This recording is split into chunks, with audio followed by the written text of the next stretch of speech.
बिस्मिल्लाहिर्रहमानिर्रहीम। अस्सलाम वालेकुम रहमतुल्लाहि व बरकातुहू।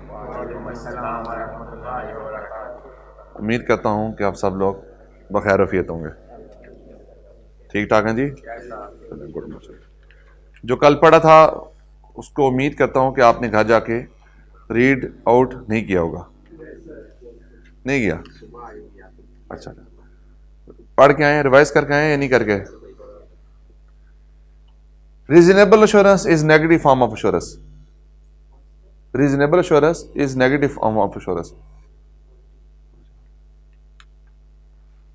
Auditor express opinion in positive form in case of review.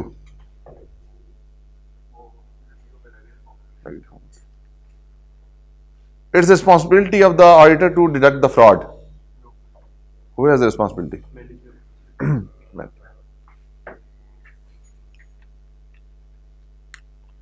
और कोई चीज? ठीक है, मतलब आप लोगों ने कुछ पढ़ने की कोशिश की है। Inherent limitation of the audit क्या होती है, जरा ये तो बताएं एक दो। टाइम की लिमिटेशन होती है, तो उससे क्या होगा?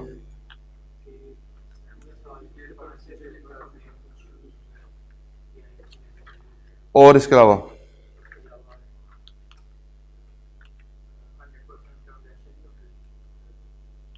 क्या नहीं होती? हाँ जी, ठीक है। और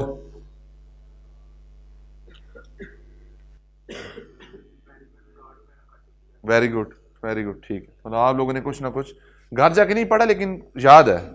ठीक, ले जी, ये तो हमारी दुनियावी डिस्कशन है। एक छोटी सी 2-3 मिनट की हम डिस्कशन करते हैं आज के टॉपिक के ऊपर, और फिर उसके बाद इंशाल्लाह हम अपना अगला जो है वो ट्राई करेंगे। हम में से अक्सर लोग कहते हैं कि अल्लाह ताला की ज़ात इंसान पे उतना बोझ डालती है जितना उसको बर्दाश्त करने की हिम्मत हो। ये हम सब नॉर्मली सुनते हैं। तो फिर कोई बंदा परेशान होता है, कोई मुश्किल में होता है, कोई इशू में होता है, तो वो सोचता है कि अल्लाह ताला की ज़ात ने तो कहा है कि मैं उतना बोझ डालती हूँ जितना कोई इंसान बर्दाश्त कर सकता है, तो फिर मैं आज के दिन में मुश्किल में क्यों? जब इंसान किसी मुश्किल में आता है तो इंसान परेशान और होता है। अब देखें, अल्लाह ताला की ज़ात फिर ये भी कहती है कि मैं 70 माओं से ज़्यादा प्यार करती हूँ, कहते हैं ना अल्लाह की ज़ात। अच्छा, अब होता क्या है बेसिकली, जब अल्लाह ताला की ज़ात कहती है कि मैं किसी इंसान पे उतना बोझ डालती हूँ जितना वो बर्दाश्त कर सकता है, लेकिन इससे अगली आयत भी एक है, उसका मफ़हूम क्या है कि जो इंसान के साथ आज हो रहा है, यानी कि वो परेशानी, वो मुश्किल, वो फेज़ ऑफ द लाइफ जिसमें से हम गुजरे हैं, वो उसका अपना किया हुआ है। इसका मतलब क्या हुआ कि भाई जो इंसान करता है वो इंसान के सामने आता है। पहली आयत में क्या है कि अल्लाह ताला की ज़ात किसी इंसान पर बोझ नहीं डालती जितनी उसकी इस्तात हो उससे ज़्यादा। फिर आगे अल्लाह ताला की ज़ात क्या कहती है, लेकिन जो कुछ आपने किया वो आपके अपने माल का नतीजा है। इसका मतलब क्या हुआ कि भाई जो हम कर रहे हैं ये हमारी अपनी गलतियों की वजह से ही हुआ है। ये नहीं कि अल्लाह ताला की ज़ात तो नहीं डालती बोझ, लेकिन मैंने कुछ ऐसा गलत काम किया है जिसकी वजह से मेरे ऊपर बोझ का बर्डन बढ़ गया है, और बोझ का बर्डन बढ़ सकता है। देखो ना, अब फॉर एग्जाम्पल माँ, अल्लाह ताला 70 माँ से ज़्यादा प्यार करते, तो एक माँ क्या बच्चे से नाराज़ नहीं होती? जब आप अपने वालदैन की नाफरमानी करें, उनकी बात ना माने, तो क्या माँ बाप नाराज़ नहीं होते? बिल्कुल माँ बाप नाराज़ होते हैं। अब बात ये होती है कि फिर जब माँ बाप नाराज़ हो जाए तो फिर क्या करना पड़ता है? क्या करते हैं? मनाना पड़ता है। क्या करना पड़ता है? मनाना पड़ता है। तो अगर एक माँ का प्यार है, एक माँ को मनाने के लिए एक एफर्ट करनी पड़ती है, तो 70 माओं के बराबर भी आपको एफर्ट करनी पड़ेगी। फिर अगर माँ एक है उसके लिए आपको एफर्ट करके मनाना पड़ता है, तो जो 70 गुना ज्यादा प्यार करती है, तो क्या आपको उतनी ज्यादा एफर्ट नहीं करनी पड़ेगी उसको मनाने के लिए? तो मतलब क्या हुआ कि भाई 3 फेजेस हैं। मुश्किल उतनी आती है जितनी हिम्मत हो, लेकिन जो मुश्किल आती है वो हम अपनी गलतियों की वजह से आती है। और अगर मुश्किल आ जाए तो फिर क्या करना है? तौबा करनी है, अल्लाह ताला की ज़ात से माफ़ी मांगनी है। अब यहाँ भी बड़ा एक सवाल है, गलती 2 तरह से हो सकती है। एक हकूक़ुल्लाह में गलती, नमाज व जहाज ज़कात, एक हकूक़ुल इबाद में गलती। अब जब भी इंसान तौबा की नीयत करता है, तौबा करने की कोशिश करता है, तो उसके प्रोटोकॉल्स होते हैं। वो प्रोटोकॉल्स क्या होते हैं?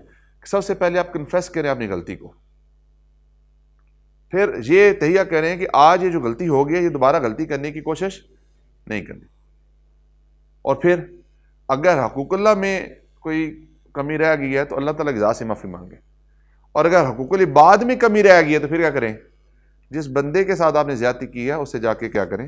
माफ़ी मांगें, उससे जाके तौबा कर लें, उससे जाके कहें कि यार मुझे माफ़ कर दो, मेरे से गलती हो गई थी। तो फिर क्या होगा? फिर आपका बोझ कम हो जाएगा, फिर आपकी परेशानियां कम हो जाएंगी, फिर आपकी ज़िंदगी दोबारा अपने स्ट्रीम लाइन कंडीशन में आ जाएगी, जिस कंडीशन के अंदर आप चाह रहे हैं या जिस तरीके से आप चाहते हैं।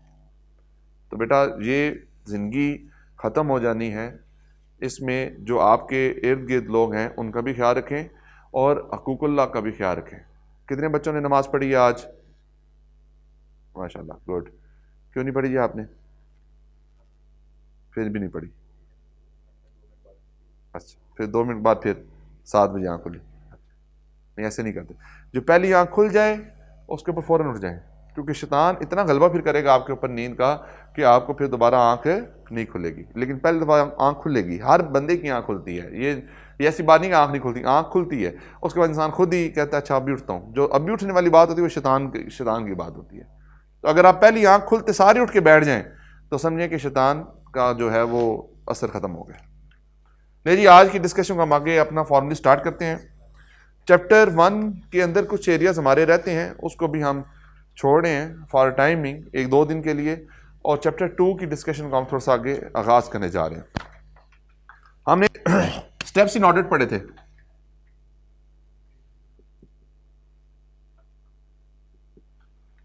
इसमें जो फर्स्ट स्टेप था प्री इंगेजमेंट,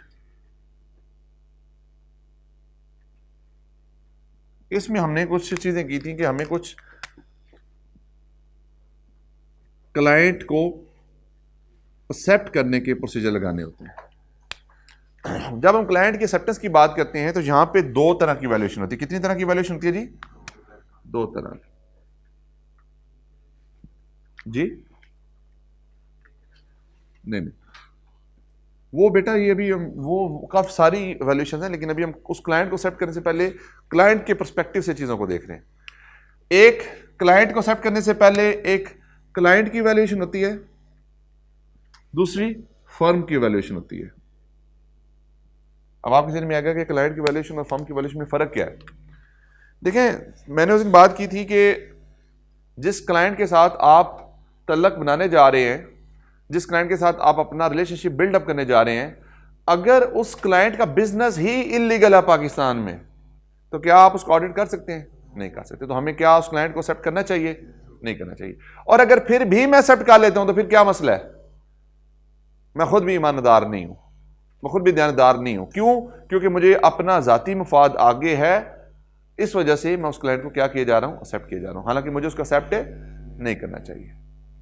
अच्छा, फिर इसी तरह से हमने कहा कि अगर जो ऑनर्स ऑफ द बिजनेस हैं, who are the shareholder of the company, अगर उनके ऊपर कोई क्वेश्चनेबल इशू है, लाइक वो किसी मनी लॉन्ड्रिंग में एंगेज हैं, किसी उनके ऊपर कोई FIRs कटी हुई हैं, उनके ऊपर कोई बिजनेस के अंदर फॉर्जी का केस है, कोई फ्रॉड करने का केस है, या किसी और बिजनेस एक्टिविटी के अंदर एंगेज थे, वहां पर उन्होंने कोई मसला मसाइल किया है, तो they it create certain question mark on those person as well.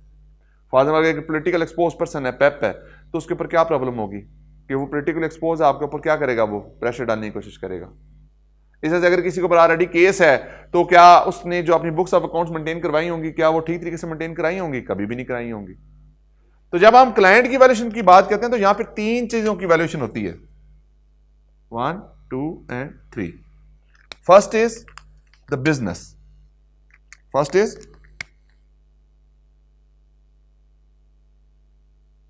Client के बिजनेस की अंडरस्टैंडिंग, दूसरे नंबर पे दोज चार्ज विद गवर्नेंस के बारे में, एंड तीसरे नंबर पे की मैनेजमेंट पर्सोनल्स के बारे में। ये 3 चीजों की वैल्यूएशन करनी होती है कि भाई बिजनेस एथिकल है, दोज चार्ज विद गवर्नेंस और की मैनेजमेंट पर्सोनल पे कोई केस तो नहीं है, कोई इशू तो नहीं है। ये काम करने के लिए क्या किया जाता है? वर्ल्ड चेक्स का काम किया जाता है, वर्ल्ड चेक्स। अब आपके ज़हन में आ गया वर्ल्ड चेक्स क्या होते हैं?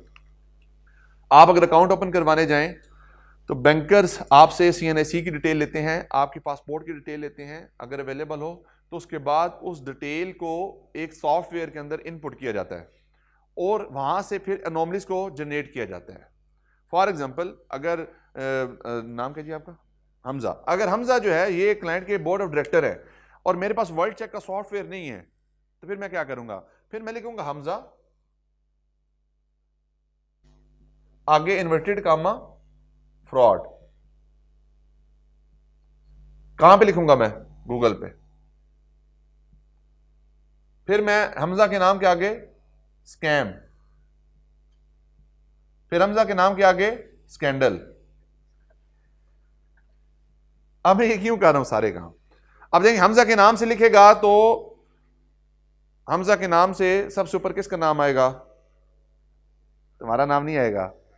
अगर तुम फ्रॉडिये हुए तो फिर तुम्हारा नाम आएगा, अदरवाइज हमारे पॉलिटिशियंस का नाम आएगा। क्या नाम आएगा, स्कैंडल, मुर्गियों का स्कैंडल, स्कैम वो जो कंपनियों के अंदर से पैसे निकालने का स्कैम, फ्रॉड, हजार तरह के फ्रॉड, ये क्या आएंगे। यानी कि आपने, अब जाहिर बात है आपने जब सर्च किया, अब मेरे पास तो टेक्नोलॉजी नहीं थी ना वर्ल्ड चेक्स की। वर्ल्ड चेक्स एक सॉफ्टवेयर है इंटरनेशनली जो उसकी एक्सेस होती है, बैंकर्स के पास होता है, बिग 4 ऑडिट फर्म के पास होता है, या और कोई फर्म जो अफोर्ड करती है वो उसकी सब्सक्रिप्शन करा लेती है, उसके अंदर भी होता है। इसके अलावा यहां पे जो वर्ल्ड चेक्स हैं, इसके अलावा दूसरा सोर्स मैंने क्या लिखा है, दूसरा सोर्स लिखा है गूगल, और तीसरा सोर्स क्या है, आई कैप, चौथा सोर्स क्या है, नाक्टा, पांचवा सोर्स क्या है आपका जो नहीं वो क्या नाम है यार, वो जो इंटरनेशनल, जो वैसे है भी, ये भी उसके इंटरनेशनल के साथ ही है, वो एक इंटरनेशनली एक नेटो की कोई है, अपनी ना नेटो लिख लो। अच्छा, अब ये जो आई कैप है ना, इसने क्या किया है, इसने कुछ मिनिस्ट्री ऑफ इंटीरियर, यानी कि देखो पाकिस्तान में जो काम, अच्छा मैं थोड़ा सा ज्यादा डिटेल में जा रहा हूं इसलिए कि आप लोगों के एग्जांपल्स ज़हन में रहे। जब एंटी मनी लॉन्ड्रिंग का कानून आया या टेररिज्म फाइनेंसिंग का कानून आया, तो उस वक्त जो पाकिस्तान के अदारे थे उन्होंने एक अपना काम शुरू किया, क्योंकि हम ग्रे लिस्ट में थे फैटफ की। अब उस ग्रे लिस्ट से निकलने के लिए हमें कुछ उन्होंने प्रोटोकॉल बताए।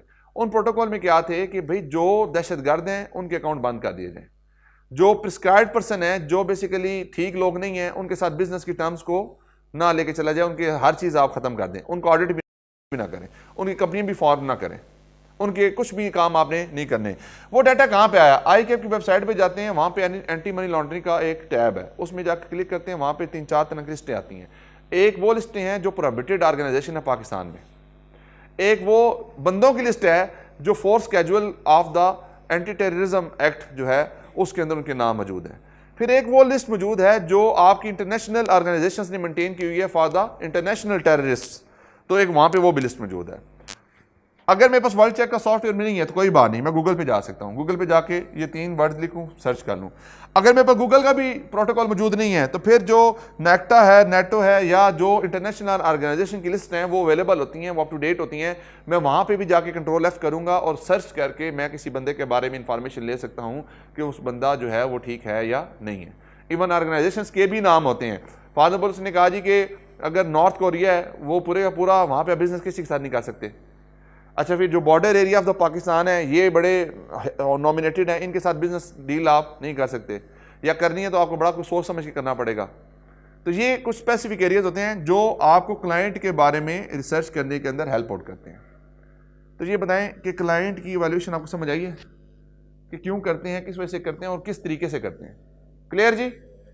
होपफुली आपको याद हो जाएगा। मैं जब अभी इसके बाद रीडिंग कराऊंगा तो आपको उम्मीद है कि चीजें याद हो जाएंगी। दूसरे नंबर पे किसकी इवैल्यूएशन है? फर्म की वैल्यूएशन। फर्म की वैल्यूएशन से मुराद क्या है कि भाई मैं जिस कंपनी का ऑडिट करने जा रहा हूं उसके बिजनेस के बारे में मुझे पता है क्या है बिजनेस उसका क्या। फॉर एग्जांपल मैं एक बैंक का ऑडिट करने जा रहा हूं तो मेरे पास ना स्किल सेट है, ना मेरे पास रिसोर्सेज है, ना मेरे पास category of the State Bank of Pakistan, तो क्या मैं बैंक ऑडिट कर सकता हूं? नहीं कर सकता। अच्छा, फिर मुझे उस इंडस्ट्री की रिक्वायरमेंट के बारे में नहीं पता कि उस स्पेसिफिक इंडस्ट्री जिसमें वो काम करती है उसमें कुछ स्पेशल रिस्क होते हैं। जिस तरह से मैंने शुगर सेक्टर की एग्जांपल दी थी आपको, बैंकिंग सेक्टर की एग्जांपल दी थी, सीमेंट सेक्टर की एग्जांपल दी थी। अगर मुझे इंडस्ट्री स्पेसिफिक इशू के बारे में नहीं पता तो क्या मैं उसका ऑडिट ठीक कर सकता हूं? नहीं कर सकता। अगर मुझे एंटिटी के बिजनेस ऑपरेशंस के नहीं पता कि इनपुट किधर से आता है, प्रोसेस किस तरीके से होता है, आउटपुट किस तरह से बनता है, तो क्या मैं बिजनेस के रिस्क और ऑडिट के रिस्क सही तरीके से आइडेंटिफाई कर सकूंगा? नहीं कर सकूंगा। क्यों? क्योंकि मेरे पास लैक ऑफ इंफॉर्मेशन और लैक ऑफ नॉलेज है और लैक ऑफ एक्सपर्टीज है। तो कहा जाता है कि भाई जब आप किसी क्लाइंट को एक्सेप्ट करने जा रहे हो तो आप दो काम करें, एक क्लाइंट की वैल्यूएशन करें, दूसरा फर्म की अपनी वैल्यूएशन भी करें। क्या मेरे पास नॉलेज है, क्या मेरे पास स्किल सेट है, क्या मेरे पास रिसोर्सेज हैं, क्या मैं इंडस्ट्री की जो रिक्वायरमेंट उसको समझता हूं, क्या मेरे पास बिजनेस के ऑपरेशन के बारे में इंफॉर्मेशन मौजूद है या नहीं है। अगर मेरे पास क्वेश्चन मार्क रेज हो जाए तो फिर मुझे अपनी कैपेसिटी के ऊपर, अपने आप के ऊपर पहले काम करना पड़ेगा बिफोर एक्सेप्टिंग द क्लाइंट। ये बात समझ आई आपको? तो जब भी क्लाइंट वैल्यूएशन की बात आती है, क्लाइंट एक्सेप्टेंस की बात आती है, तो हम दो तरह की वैल्यूएशन करते हैं। One is the client acceptance and the second is the firm valuation. तो यानी क्लाइंट के बारे में इंफॉर्मेशन और फर्म के बारे में इंफॉर्मेशन लेना जरूरी है, अदरवाइज आप उसका ऑडिट ठीक तरीके से परफॉर्म नहीं कर सकेंगे। यानी question till here? No question जी? अगर किसी ने तस्वीर बनानी है तो बना ले, वरना फिर मैं इसको मिटाने लगा। बना लिया आपने? लिख लिया? चलो ठीक। ये सब आपने जो एग्जांपल्स हैं इसको माइंड में रखना है। जो हम बातें की हैं ये माइंड में रखें। पेपर में बैठे हुए आपके ज़हन में नाम आएंगे कि फ्रॉड स्कैम स्कैंडल करते थे, आई के वेबसाइट पे जाकर चेक करते थे, गूगल पे चेक करते थे, वर्ल्ड चेक्स पे चेक करते थे। अगर इतना भी याद है तो आप लिख खोल सकते हैं। कोई ऐसी चीज़ नहीं है जो आपको मुश्किल लगे, मतलब रट्टे वाली तो कोई चीज़ है ही नहीं। एक सीक्वेंस है, फर्म की वैल्यूएशन करनी है और क्लाइंट की वैल्यूएशन करनी है बस। फर्म की किस तरीके से? रिसोर्सेज के हिसाब से, नॉलेज के हिसाब से और कैपेबिलिटीज के हिसाब से। क्लाइंट की किस पॉइंट ऑफ से करनी है? बिजनेस उसका ठीक है या नहीं है, दोस्त चार्ज गवर्नेंस ठीक है या नहीं है, और की मैनेजमेंट पर्सोनल ठीक है या नहीं है। बस अगर ये सारे फैक्टर्स के ऊपर हमें आंसर ओके की रिपोर्ट मिल जाए तो हम क्लाइंट को एक्सेप्ट कर लेते हैं, अदरवाइज हम क्लाइंट को एक्सेप्ट नहीं करते। यार बोर्ड ऑफ डायरेक्टर्स नॉर्मली जो होते हैं इनको दो चार्ज बोनस कहा जाता है।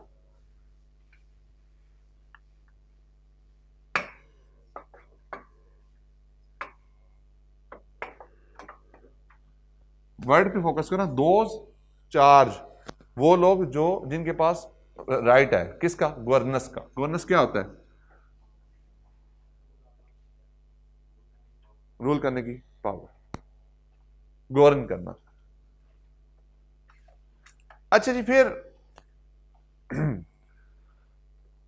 अब होता क्या है बेसिकली, अगर तो कोई क्लाइंट फर्स्ट टाइम ऑडिट करवा रहा है तो you are the first auditors. इन पहली दफ़ा अगर कंपनी आज इनकॉर्पोरेट हुई है तो उसके ऊपर किसी ऑडिटर को एंगेज करना है तो you are the first auditors. तो जब आप फर्स्ट ऑडिटर होते हैं तो आपको किसी से, मतलब कोई पुराना ऑडिटर तो था नहीं, जब पुराना ऑडिटर था नहीं तो आप कम्युनिकेट किससे करें? अब फॉर एग्जांपल आप में से किसी ने जॉब करनी हो, आप में से किसी जॉब करनी है, आपको किसी कंपनी से ऑफर आती है, आप उस ऑफर को वैल्यूएट करते हैं। वैल्यूएट करने के बाद आपका पहला सवाल जो होता है कि पहला बंदा कौन काम कर रहा था वहाँ पे। उस दिन में क्यों सवाल आता है कि भाई मैं अपने जो कुछ सवालात हैं, कुछ इंफॉर्मेशन है, वो पुराने बंदे से पूछ लूँ, उससे पूछ के मैं डिसीजन कर लूँ कि भाई मुझे ये जॉब करनी चाहिए या नहीं करनी चाहिए। और अगर कंपनी ही आज बनी हो तो आप क्या करेंगे? आप किसी बंदे से तो नहीं पूछ सकते, हाँ आप उस कंपनी के बारे में जरूर पूछ सकते हैं। और अब जब क्लाइंट एक्सेप्ट कर रहे थे उसमें आपने किसकी इंफॉर्मेशन ली है? क्लाइंट की इंफॉर्मेशन ली है। जब आप जॉब करने जाते हैं तो कंपनी के बारे में इंफॉर्मेशन तो आपके पास होती ही है, लेकिन वो जो स्पेसिफिक जॉब आप परफॉर्म करने जा रहे हैं, क्या उसके बारे में आपके पास इंफॉर्मेशन मौजूद है? नहीं। अगर आपके पास इंफॉर्मेशन मौजूद नहीं है और आप फर्स्ट ऑडिटर भी नहीं है, यानी कि आप एक पहले कंपनी ऑलरेडी रनिंग है और ऑलरेडी रनिंग के पिछले साल का ऑडिटर कोई और था, इस साल के ऑडिटर आप है, तो जो पिछले साल का ऑडिटर था उसको क्या कहेंगे? प्रीडिसेसर।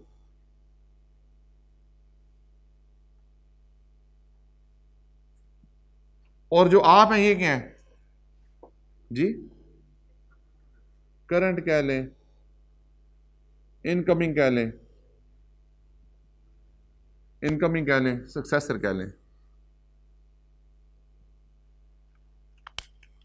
जो जाने वाला है वो कौन है? प्रीडिसेसर। जो आने वाला है वो इनकमिंग है, करंट है या सक्सेसर है।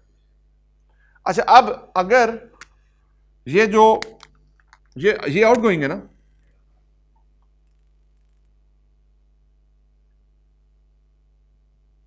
तो ये कौन है फिर?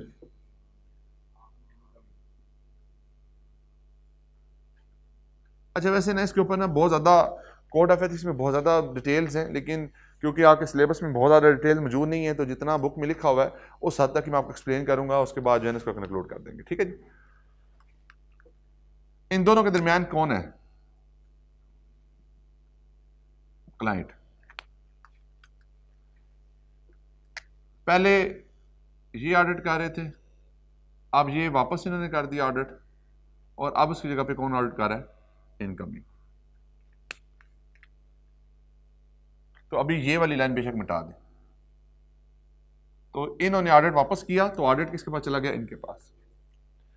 अब जो इनकमिंग ऑडिटर है, इसने अगर कंपनी के जो ऑडिट के रिलेटेड या कंपनी के जो एथिक्स के रिलेटेड या कंपनी से किसी और रिलेटेड जिस पे कोई प्रॉब्लम आ रही है, अगर उसको ऊपर कोई इंफॉर्मेशन लेनी हो तो क्लाइंट के पास जाए, तो क्या क्लाइंट उसको सच्ची सच्ची बात बता देगा? क्यों नहीं बताएगा? क्योंकि अपनी गलतियां कोई बंदा खुद नहीं बताता। तो इस चीज को बताने के लिए सबसे ज्यादा रेलिवेंट बंदा कौन है? जिसने ऑलरेडी उसके ऊपर क्या किया हुआ है? काम किया हुआ है। जिसने ऑलरेडी उसके ऊपर काम किया हुआ है। ठीक है जी। तो होता क्या है, जो इनकमिंग ऑडिटर होता है, इनकमिंग बंदा होता है, ये क्लाइंट को कहता है जी मुझे इसके साथ प्रीडिसेसर ऑडिटर के साथ कम्युनिकेशन करनी है। देखें, इनकमिंग ने क्लाइंट को की रिक्वेस्ट कि भाई मुझे इसके साथ कम्युनिकेशन करवा दें। अब यहां पे क्लाइंट या तो अलाउ कर देगा या डिसअलाउ कर देगा।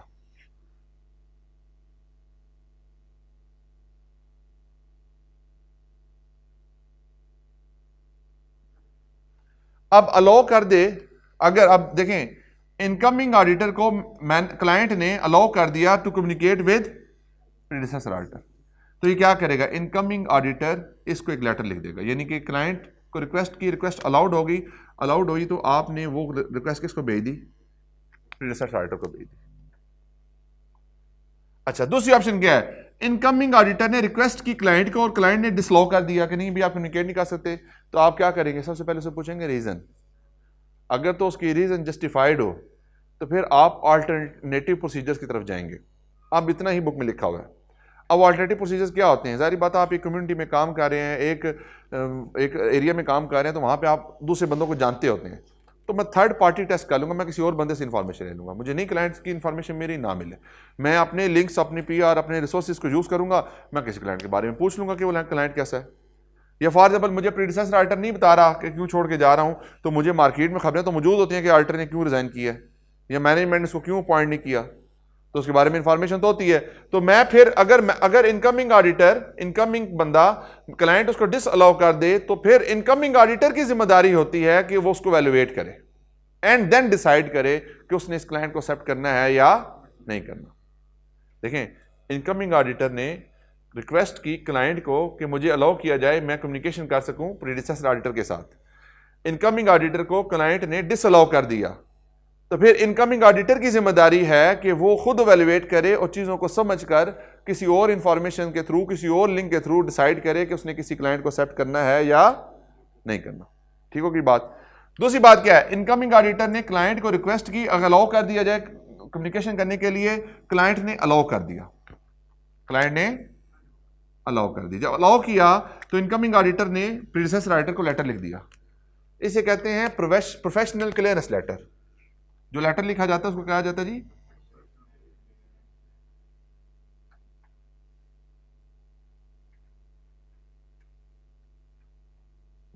The second name is NOC, non objection certificate. अब प्रीडिसेसर ऑडिटर के पास जब रिक्वेस्ट आती है, प्रीडिसेसर ऑडिटर के पास जब रिक्वेस्ट आती है, तो इसने उस रिक्वेस्ट का इसको रिस्पॉन्स लिखना होता है। अब होगा क्या? अब यहां पे दो ऑप्शन हो सकती हैं। जाहिर बात है, इनकमिंग ऑडिटर ने क्लाइंट से रिक्वेस्ट की कि अलाउ किया जाए, इनकमिंग ऑडिटर को अलाउ कर दिया, इनकमिंग ऑडिटर ने प्रीडिसेसर ऑडिटर को लेटर लिख दिया। लेकिन साथ ही क्या हुआ? साथ ही क्लाइंट ने इनकमिंग ऑडिटर को डिसअलाउ कर दिया। यह भी तो पॉसिबल है। या दूसरी ऑप्शन क्या होगी? अलाउ कर दिया। यानी कि अब ना समझने वाली बात है कि जो क्लाइंट है उसने इनकमिंग को अलाउ कर दिया है और प्रीडिसेसर को डिसअलाउ कर दिया है। अगर प्रीडिसेसर को डिसअलाउ कर दिया है तो प्रीडिसेसर इस फैक्ट को इनकमिंग ऑडिटर को बता देगा कि भाई मुझे क्लाइंट ने मना कर दिया है, तो मैं आपको फर्दर इंफॉर्मेशन नहीं दे सकता। मतलब रोकेगा तो वो बता देगा ना। तो फिर क्लाइंट की पावर है, लेकिन क्या इनकमिंग ऑडिटर को सिचुएशन के अंदर उस क्लाइंट को एक्सेप्ट करना चाहिए? तो फिर फर्दर एवेलुएट करके ही एक्सेप्ट, ऐसे आम सीधा सीधा एक्सेप्ट नहीं करना चाहिए। अब क्लाइंट ने इनकमिंग को भी अलाउ कर दिया, क्लाइंट ने प्रीडिसेसर को भी अलाउ कर दिया, तो फिर जो प्रीडिसेसर ऑडिटर है ये अनबाइज्ड होके फैक्ट्स के ऊपर जो जेन्युइन इंफॉर्मेशन है उसके बारे में इसको बता देगा। तो जो normal without any objection wording होती है वो ये होती है कि we don't know any reason why you should not accept this client, कि हमें नहीं पता किसी भी ऐसी बात का कि आप इस क्लाइंट को एक्सेप्ट ना करें। इसका मतलब क्या है कि आप इस क्लाइंट को एक्सेप्ट कर सकते हैं। और अगर कोई प्रॉब्लम हो कि फॉर एग्जाम्पल क्लाइंट डाटा नहीं देती, क्लाइंट जो है आपको तंग करेंगे, शॉर्ट डेडलाइंस के ऊपर आपको फोकस करेंगे, तो फिर इस फैक्ट के बारे में भी उसको इन्फॉर्म कर दे। जी समझ आ गई बात की?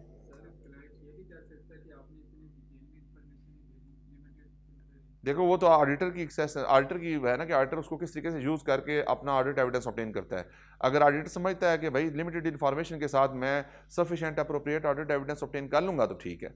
अगर लगता है कि नहीं इन्फॉर्मेशन मुझे ज़्यादा मिलेगी तो फिर ही मैं उसके ऊपर अपने sufficient appropriate audit evidence obtain करूँगा, तो फिर एक्सेप्ट ना करें। अब इसकी समरी इन शॉर्ट बताता हूँ कि जो इनकमिंग ऑडिटर होता है वो आउटगोइंग ऑडिटर्स के साथ क्या करता है, करस्पॉन्डेंस करता है, कम्युनिकेशन करता है।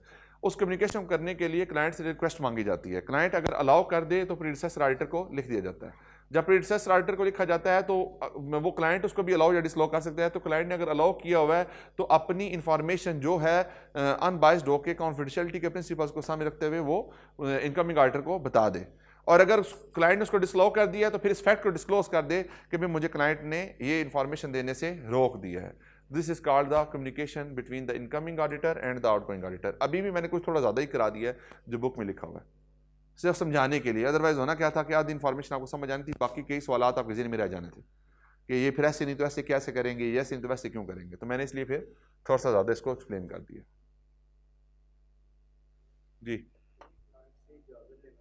जी जी इसके लिए ज़रूरी है। नॉर्मली क्लाइंट इनको कुछ नहीं कहता ये, लेकिन उसने लिखा हुआ है कि अगर वो अलाउ कर दे तो फिर क्या करना है, डिसअलाउ कर दे तो फिर क्या करना है, लेकिन इनकमिंग क्लाइंट की परमिशन के साथ करेगा।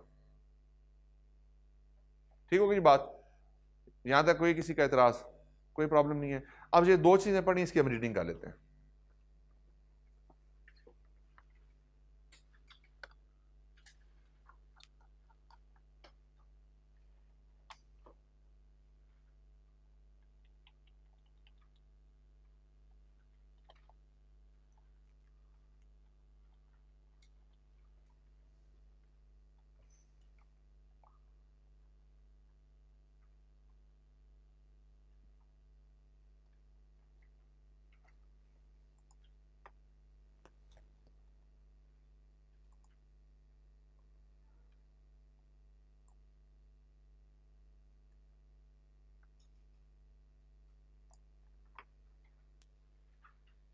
जी जो चैप्टर 2 है जी, इसमें दो पार्ट्स हैं।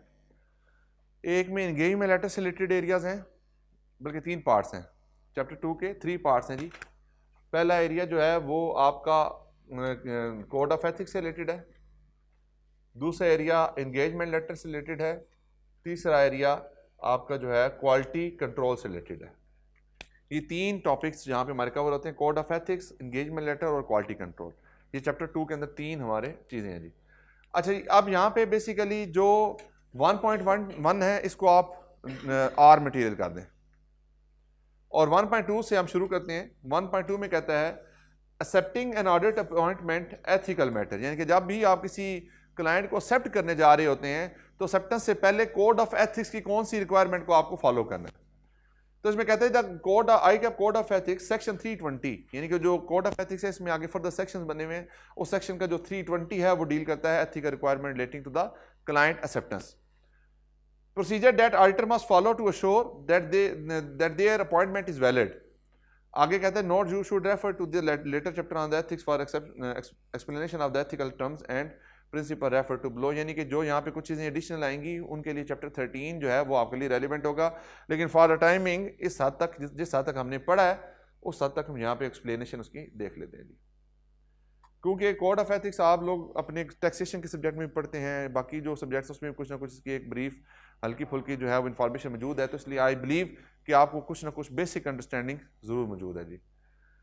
क्लाइंट एंड एंगेजमेंट एक्सेप्टेंस, जब क्लाइंट को एक्सेप्ट करना होता है तो हम क्या करते हैं जी, कहते हैं threat to compliance with the principle of integrity और professional behaviour might be created, for example from questionable issue, for example questionable issue associated, यानी कि कोई प्रॉब्लमेटिक सवाल लिंक्ड है किसके साथ, विद द क्लाइंट, इन जो बिजनेस है क्लाइंट का उसके ऊपर क्वेश्चनेबल इशू है। फॉर कैसीनियो चलाते हैं जी, वाइन का काम करते हैं, या हर वो काम करते हैं जो एथिकली पाकिस्तान में करना जायज नहीं है। इट्स ऑनर्स जो share holder of the company है उनके ऊपर क्वेश्चनेबल इशू है।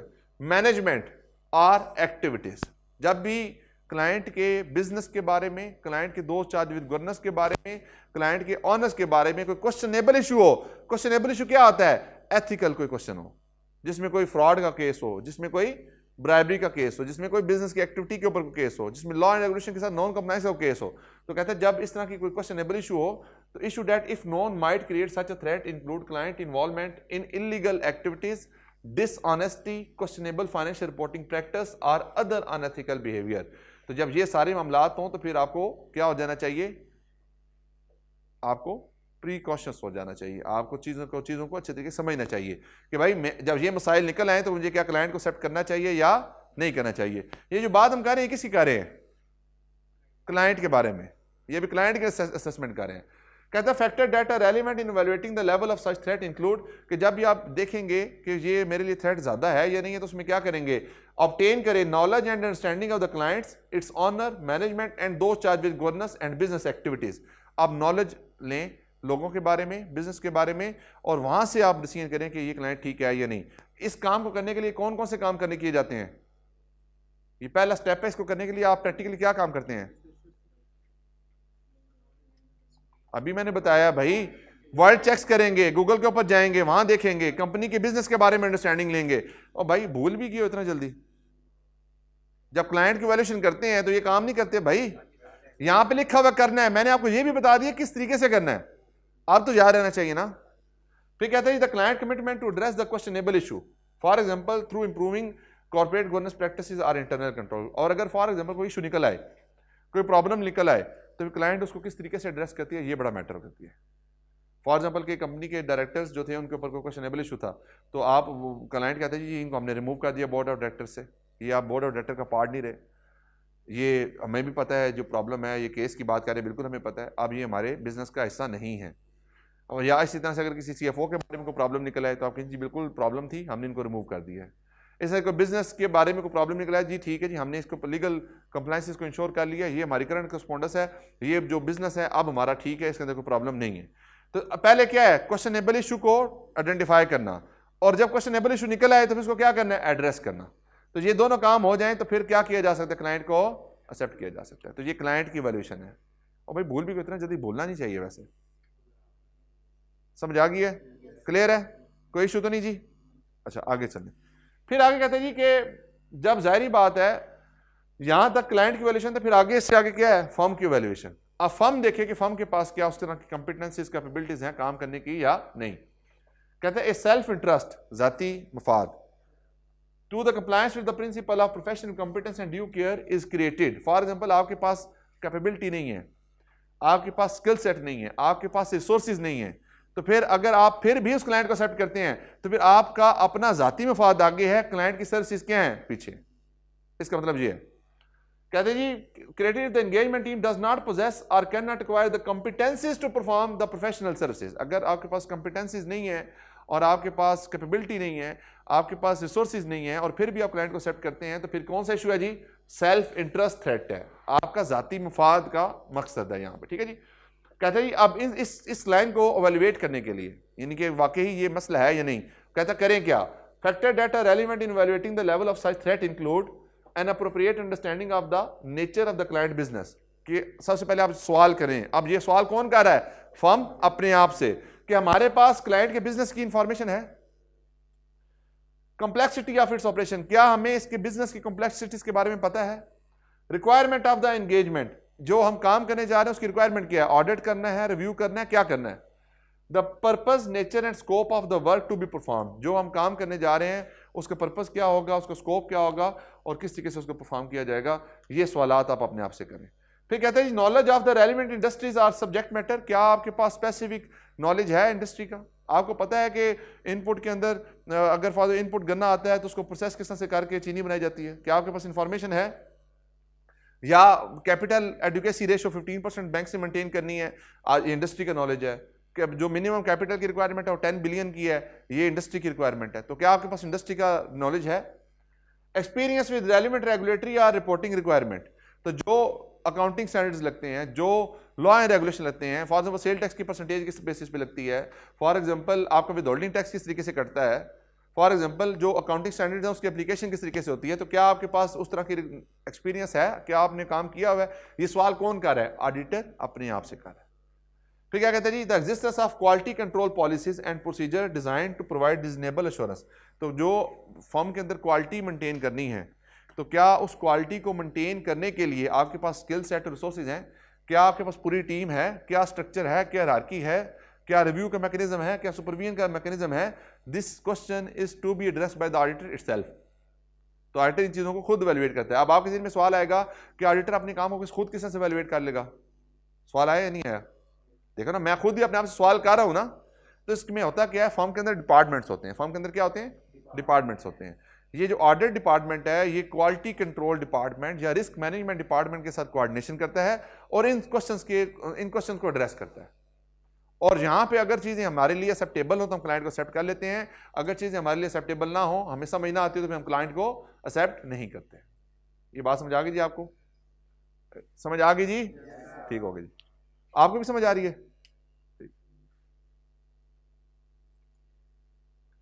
अच्छा, आगे कहते हैं जी, अब अगर इस तरह कोई प्रॉब्लम आए तो इस केस में आप इन प्रॉब्लम्स को किस तरह से एड्रेस कर सकते हैं। अब जाहिर बात है, अगर स्किल सेट की बात की जाए, आपके पास रिसोर्सेज की बात की जाए, तो कहता है assigning sufficient engagement personnel with the necessary competencies, तो कहते हैं जिनके पास जो कॉम्पिटेंसीज हैं, फॉर एग्जांपल ये बच्चा सेल्स का मास्टर है, ये परचेज और कॉस्टिंग का मास्टर है, ये प्रॉपर्टी प्लांट इक्विपमेंट का मास्टर है, ये बच्चा फाइनेंशियल स्टेटमेंट अच्छे बना लेता है, तो कहता है आप अपने इतने अच्छे रिसोर्सेज उस पर लगाएं कि वो रिस्क ऑटोमेटिकली क्या हो जाए, आपका कम हो जाए। Agreeing on a realistic time frame for the performance of the engagement, अब आप क्लाइंट के साथ शॉर्ट डेडलाइन एक्सेप्ट ना करें, शॉर्ट डेडलाइन मीट ये ना करें कि 5 दिन में ऑडिट कर दूंगा, 10 दिन में ऑडिट कर दूंगा। अगर फॉर एग्जाम्पल आपने क्लाइंट से 10 दिन में ऑडिट करने के लिए जो है हमें भर ली है, तो क्लाइंट को भी पता है कि आपने ठप्पा लगाना है और मुझे भी पता है कि मैंने ठप्पा लगाना है, तो ऑडिट की क्वालिटी क्या हो जाएगी, कंप्रोमाइज हो जाएगी। आप इस तरह की कोई अनलिस्टिक डेडलाइंस को एक्सेप्ट ना करें। और यूजिंग एक्सपर्ट्स वेयर नेसेसरी, जहां पे आपकी अपनी एक्सपर्टीज नहीं है वहां पे आप किसको एंगेज साथ कर लें, एक्सपर्ट्स को एंगेज कर लें। आई बिलीव कि आपको ये चीज समझ आ गई होगी। आगे रीडिंग मटेरियल है नीचे, ये अभी वैसे चैप्टर 4 में हमारा दोबारा भी आना है, इसको खुद ही दफा रीड आउट कर लीजिएगा जी। आगे जी changes in professional appointment. Changes in professional appointment से मुराद क्या है कि प्रीडिसेसर ऑडिटर कोई और है, इनकमिंग ऑडिटर कोई और है। इसकी भी रीडिंग करनी है क्योंकि ये 2 चीज़ें पढ़ेंगे आज हम, क्योंकि आज टाइम भी इतना नहीं होना, और इसके बाद प्रॉब्लम क्या है कि इससे ज़्यादा पढ़ा दूंगा तो आप लोगों को डाइजेस्ट भी नहीं होना। अगर तो आप लोग ऑलरेडी पढ़ के आए हुए हैं तो फिर थोड़ा ज़्यादा भी हम पढ़ सकते हैं, लेकिन अगर नहीं पढ़ा हुआ आप लोगों ने तो फिर इतना इनफ होगा, ये बस मैं ये कंप्लीट करा के इसको कंक्लूड कर दूंगा। ज़्यादा तो नहीं है? ठीक है, इतना देखें हमारे पास आज कितना, आज क्या डेट है जी, थोड़ा सा हम सिलेबस को भी साथ देख रहे हैं ना। 17 पीछे हमारे इस वीक में हमारे कितने लेक्चर होंगे? ये तकरीबन कोई 2 हफ्ते पीछे रह जाते हैं, 2 से कम ही रह जाएंगे। तकरीबन 10 लेक्चर जो है नवंबर के महीने में रिमेनिंग है। ठीक है, दिसंबर के महीने में 22 लेक्चर, 22 करें ना, 1-2 ऊपर नीचे लेक्चर हो ही जाते हैं। जनवरी के महीने में 25 लेक्चर, फेब में 8 लेक्चर, 65 हो गए जी। अभी आज कितने लेक्चर हो गए हमारे आज तक? 8 में कितने बनते हैं? 73। कितना शॉर्ट फॉल है जी? 7 आवर्स का, कोई मसला नहीं। पिछले साल पूरे बैच के अंदर, जो पिछला बैच था ना, जो पिछला बैच मैंने इधर पढ़ाया था, उसमें 82 लेक्चर्स थे, 7 की शॉर्ट फॉल है, तो मसला नहीं है, तो हम मैनेज कर लेंगे। कुछ वीडियो लेक्चर्स मैं दे दूंगा। क्या चीज़ मैंने ना, इसमें अभी दिसंबर में भी कवर हो जाएंगे इंशाल्लाह, लेकिन हम कुछ अपने आवर्स को एक्सटेंड भी कर लेंगे, लेकिन अभी शुरू है, अभी इतना ज़्यादा नहीं करते, तो परेशान नहीं होना, सिलेबस इंशाल्लाह कवर हो जाएगा, सिलेबस पे कोई प्रॉब्लम नहीं है। आप मुझे कहेंगे तो मैं 30 लेक्चर्स में भी कवर करा दूंगा और इंशाल्लाह पास भी हो जाएगा, 30 में भी खत्म करा सकता हूँ।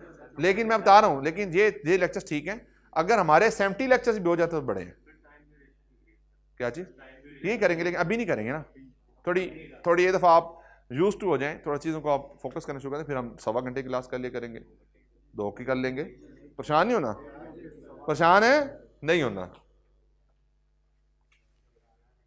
घबराना नहीं है इंशाल्लाह। कहते हैं जब चेंज इन प्रोफेशनल अपॉइंटमेंट हो, इनकमिंग कोई और हो, प्रीडिसेसर या आउटगोइंग कोई और हो, तो कहते हैं there might be reason for not accepting an engagement. यहाँ पे कोई रीजन हो सकती है कि आप उस क्लाइंट को एक्सेप्ट ना करें। One such reason might be if थोड़ा सा ना इसको जूम आउट कर लेते हैं जी, शायद या उधर कर लेते हैं थोड़ा सा।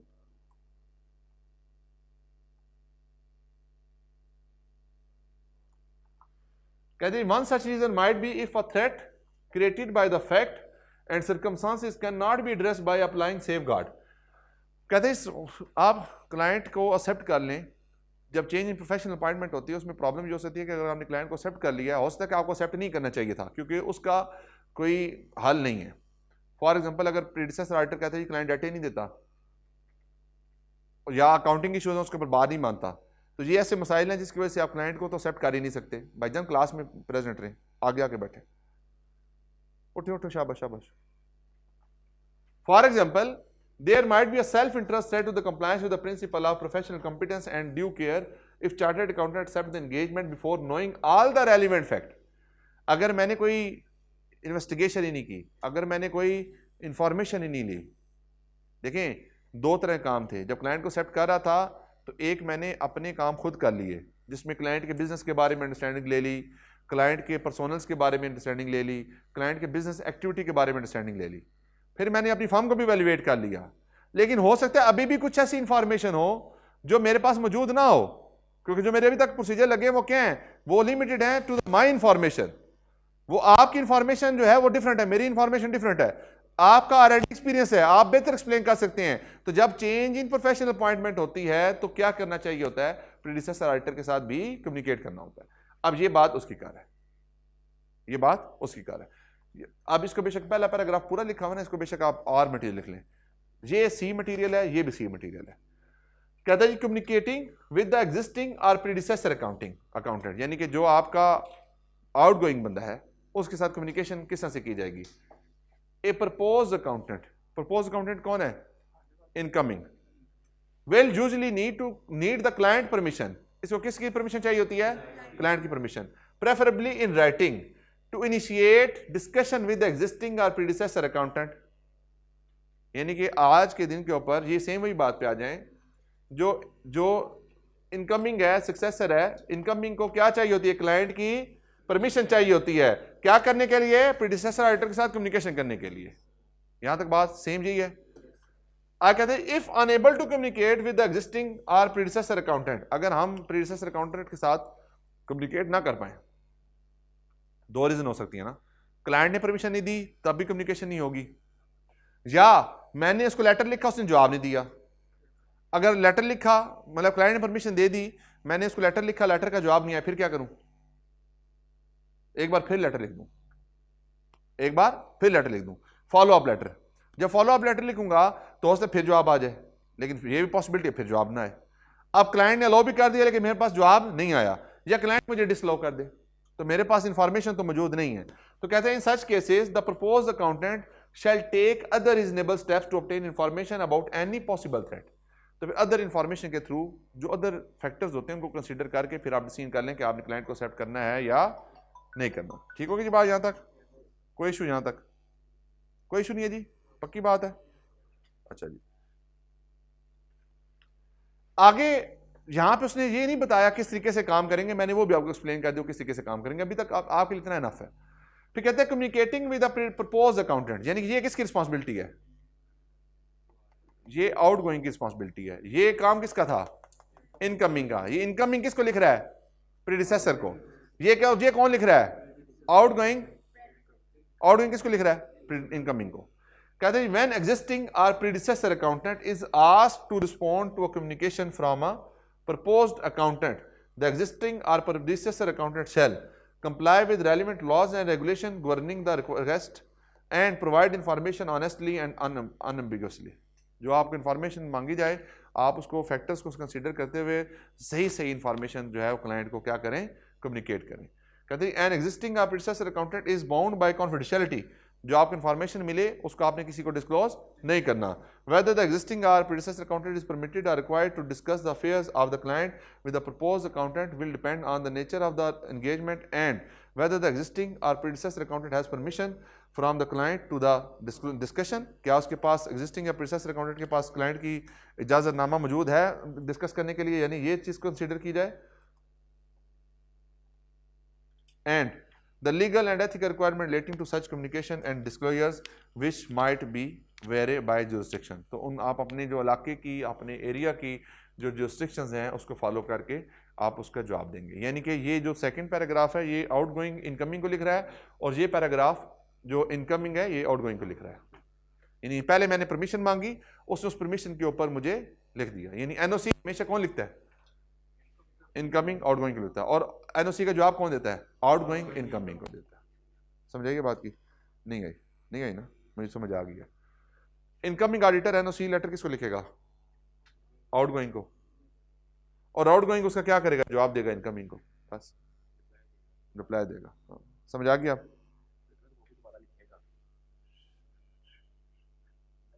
ये नहीं हुआ?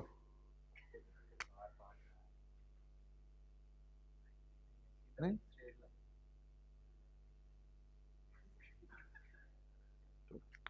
ठीक है जी।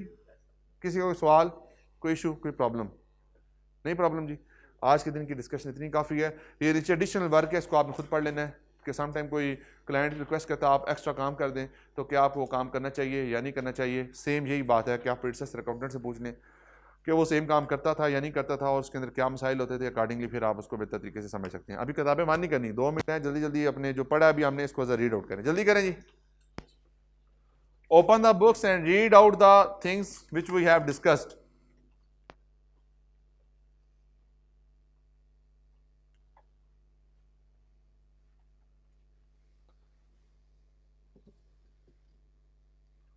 और भाई बातें नहीं करनी, पढ़ना है। बड़े स्ट्रेटेजिक लेवल के तुम्हारे डिसीजन हो रहे हैं ना। अच्छा, ख्याली पुलाव नहीं बनाते पहले, शेख चिली नहीं बनते पहले, पास करते हैं पेपर फिर बात करते हैं।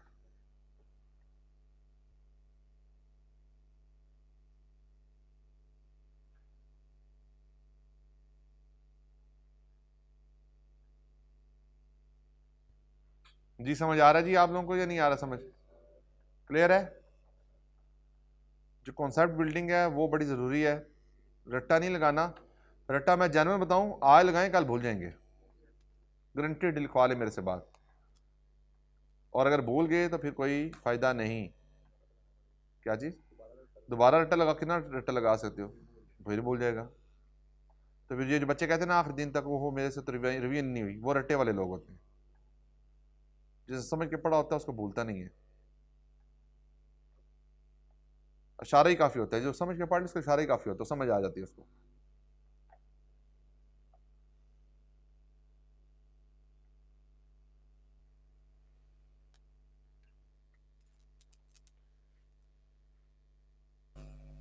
और भाई आई का बुक नहीं पढ़ते? अच्छा, कंप्लीट नहीं होगी ये। अगर लिखना आता है ना खुद फिर पढ़ो, अगर लिखना नहीं आता ना तो फिर आई का बुक से पढ़ो। राइटिंग स्किल बड़े मैटर करते। पहले दिया पेपर, कितने मार्क्स आए थे? पेपर लिख के चेक कराओ मुझे। नहीं जी, कोई क्वेश्चन जी, जो चीज़ ना समझ आई हो? क्लियर है? पढ़ लिया आप लोगों ने? ये पढ़ने अभी, जब पढ़ लें तो आपने मुझे ओके करना है, फिर क्लास कंक्लूड करते हैं। किसके रिटर्न? हाँ हाँ जी, खुद ही बनाते हैं। अब हमने अपने काम भी किसी और से करवाने हैं। यानी ये तो भी बात होगी ना कि घर में जो है वो ग्रोसरी की दुकान है और हम ग्रोसरी किसी और से जाकर परचेज करें। नहीं, हमारी घर की मुर्गी दाल बराबर नहीं थी, घर की मुर्गी होती है। सीए प्रोफेसर में भाई साहब की मुर्गी बराबर होती है। हाँ तो फिर ज़्यादा खाएंगे। हाँ जी, पढ़ लिया जी आप लोगों ने, कोई इशू तो नहीं है, समझ आ गया है, क्लियर है, अंडरस्टैंडिंग कुछ बेहतर हुई है। यानी अगर पेपर में सवाल आ जाए कि किन फैक्टर्स को कंसीडर किया जाता है as per code of ethics before accepting the client, तो फिर उसमें आपने प्रीडिसेसर राइटर के कम्युनिकेशन को भी लिखना है, आपने क्लाइंट एक्सेप्टेंस के प्रोसीजर भी लिखने हैं, आपने ये जितना पढ़ा है इसको सारा इसकी बुलेट्स बना के लिख देने हैं, अपनी अंडरस्टैंडिंग इसमें आपने सारी लिख देनी है। यानी आपने आपको कन्फाइंड नहीं करना सिर्फ स्पेसिफिक एरिया तक, बल्कि आप हर इंफॉर्मेशन जो कोड ऑफ एथिक्स के अंदर मौजूद है आप उस सारे फैक्टर्स को यहाँ पे लिखेंगे इंशाल्लाह। जैसे हम आगे जाएंगे तो मैं इसमें फर्दर आपको क्वेश्चन बताऊंगा किस तरह के आते हैं और किस तरीके से आपने उसके आंसर्स को प्लान करना होगा जी। ठीक होगा जी, ले जी आज की डिस्कशन को भी यहीं पे करते हैं हम कंक्लूड, मिलते हैं इंशाल्लाह फिर अगली क्लास में, तब तक के लिए अल्लाह हाफिज़।